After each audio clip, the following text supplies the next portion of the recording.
Chào tất cả các bạn. Ngày hôm nay mình sẽ làm kèo đấu giữa hai con khủng long rất nổi tiếng đã được tạo ra bởi Walt Disney, đó là Carnotaurus và T-Rex trong Fantasia. 1. Carnotaurus.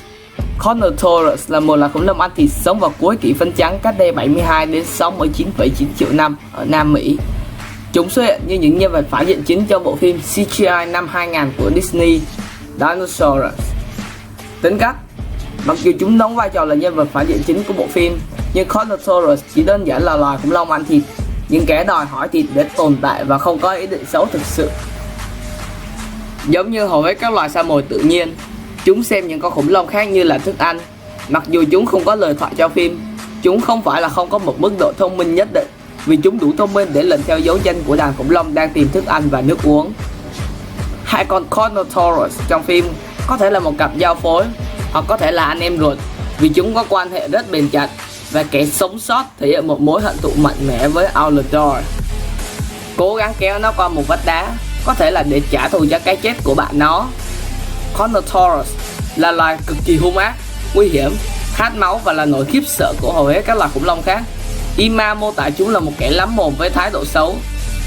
Tuy nhiên, điều quan trọng cần lưu ý là giống như hầu hết các loài khủng long khác, chúng ưu tiên chọn những con mồi yếu hoặc dễ bị tấn công. Mục tiêu ưa thích của chúng sẽ là những con khủng long đơn độc hoặc là những con nhỏ hơn chúng nhiều, vì ngay cả những cái săn mồi mạnh mẽ này cũng không thể đấu lại cả đàn. Về ngoại hình, Carnotaurus là khủng long ăn thịt, hai chân, đáng sợ với vảy hơi đỏ, đuôi dài, răng sắc nhọn và sừng ngắn. Cánh tay của chúng mập mạp và có nhiều lông, vì những kẻ săn mồi này sử dụng hai chân để vận động là chủ yếu. Hai con Carnotaurus đóng vai trò là phản diện chính của bộ phim, có kích thước khác nhau đáng kể, mặc dù không biết liệu chúng có phải là một cặp giao phối hay không, hay chỉ là họ hàng. Cả hai con Carnotaurus đều không rõ ràng về giới tính của chúng, và nó không bao giờ được công bố là được hay cái. 2. T-Rex Fantasia. Con khủng long bạo chúa này xuất hiện lần đầu khi tấn công những con khủng long ở vùng đất thấp. Tất cả đều kinh hãi nhìn chằm chằm về hướng của nó khi mưa bắt đầu rơi và sấm chớp cũng đánh. Khi kẻ khổng lồ xuất hiện, chúng ngay lập tức rút lui trong sợ hãi khi con khủng long bạo chúa tiến về phía trước, ngoạm hàm vào bất cứ thứ gì di chuyển. Trong khi nhiều loài khủng long nhỏ hơn có thể rút lui khỏi cuộc tấn công, thì một con Stegosaurus không thể di chuyển đủ nhanh và nhanh chóng bị nhắm mục tiêu.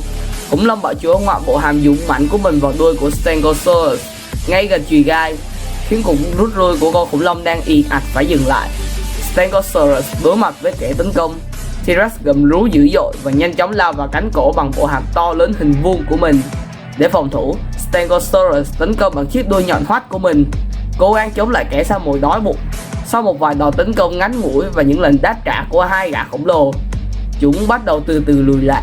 Một trận chiến ngắn ngủi nhưng đầy khốc liệt đã diễn ra ngay sau đó, và Stegosaurus nhanh chóng không thể đứng vững khi khủng long bạo chúa hết lần này đến lần khác cắn vào cổ, cố gắng chống chịu trước những chiếc gai đuôi bảo vệ của con mồi. T-Rex chiến thắng và con mồi của nó đã gục ngã. Khủng long bạo chúa phát ra tiếng gầm dũng mãnh trong chiến thắng khi những con khủng long khác đang theo dõi. Khi cuộc chiến kết thúc và kẻ săn mồi đã hài lòng, những con khủng long khác trở lại trạng thái bình thường, trong khi con khủng long Tyrannosaurus nuốt chửng phần thưởng của nó. Gần cuối phân đoạn, khi khủng long bạo chúa xuất hiện ngay trước khi nó chết, kẻ thống trị hùng mạnh một thời của kỷ phấn trắng không chịu nổi tình trạng mất nước hàng loạt khi khí hậu trái đất thay đổi, mọi thứ biến thành cát. Các loài khủng long khác như Parasaurolophus và Ceratosaurus vượt qua xác chết và tiếp tục đi vào con đường mù mịt, một con đường dẫn đến sự tuyệt chủng của chính chúng. Nó cũng xuất hiện trong phần tiếp theo là Fantasia 2000 trong một đoạn hồi tưởng từ bộ phim gốc. Con khủng long bạo chúa này là một loài khủng long ăn thịt khổng lồ, có màu xanh tím với cái đầu vuông to và miệng đầy những chiếc răng dài sắc như dao cạo. Con ở Fantasia được hiển thị không chính xác với 3 ngón tay, trong khi con khủng long thực tế chỉ có 2 ngón. Bản thân Walt Disney cũng biết rằng khủng long bạo chúa thật chỉ có 2 ngón tay, nhưng cho rằng cánh tay có 3 ngón trông sẽ đáng sợ hơn. Trong những lần xuất hiện khác, Tyrannosaurus thường được miêu tả có màu đỏ, nâu hoặc xám và được miêu tả chính xác bằng 2 ngón tay. Trên thực tế, Tyrannosaurus và Stegosaurus sẽ không bao giờ gặp nhau, vì Stegosaurus sống hơn 80 triệu năm trong kỷ Jura, trong khi khủng long bạo chúa thì sống vào cuối kỷ phấn trắng. 3. Phân tích trận chiến. Xét về kích thước, T-Rex Fantasia theo mình ước đoán cao 7,7m, còn Carnotaurus ở tư thế đứng bình thường thì nó cao khoảng 5,8m.